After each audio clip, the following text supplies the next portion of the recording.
Баршаңызға сәлем достар. Соңғы кездері хит болып жүрген пирогтардың бірін красный бархат пирогын даярлайтын боламыз. Ол үшін ұнымызға қантымызды, разрыхлительді какаоны салып, жақсылап тұрып, үшеуін бірге араластырамыз.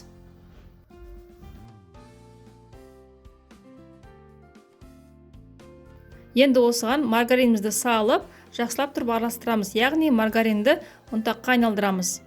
Араластырып болғаннан кейін бір дана жұмыртқамызды жарып, алдын ала суға ертілген краскамызды құйып, алдымен қасықтың көмегімен жақсылап тұрып араластырып аламыз. Кейіннен қолмен қамыр илейміз.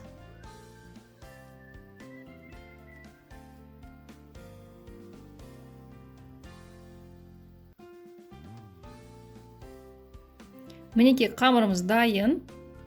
Енді осы қамырымызды бірінші қамырымызды сәл кішілеу қылып, екінші қамырымызды сәл үлкендеу қылып, екі бөлікке бөлеміз.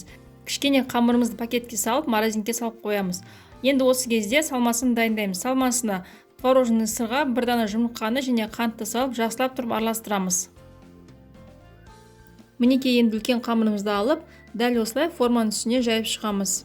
Егер де сіздерге менің видеом ұнап жатса, менің каналыма тіркелуді, лайк басуды ұмытпаңыздар. Алда мен сіздермен әлі көптеген жақсы рецепттермен бөлісетін боламын. Енді мінекей қамырымызды алып форманың үстіне салып, тағы да қолымызды сәл сулап, қамырымызды шетіне қарай итеріп жайып шығамыз.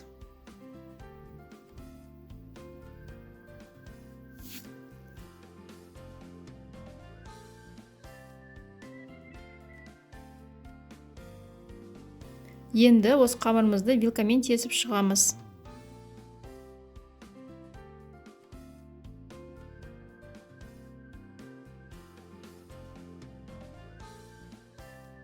Енді салмамызды қамырдың үстіне салып, біркелкі етіп, жайып шығамыз.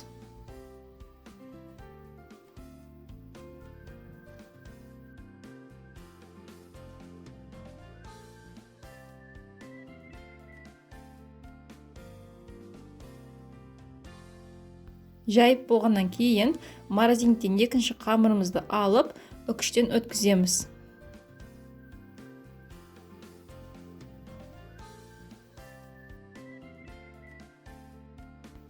Үкіштен өткізіп болғаннан кейін қамырымызды салманың үстіне біркелкетіп жайып, қызып тұрған пешке 180 градуста дайын болғанша пісіріп аламыз.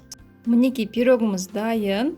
Бұл пирогтың дәмі мен ойлағаннан да өте керемет болып шықты. Сіздерге де жасауға кеңес беремін. Астарыңыз дәмді болсын.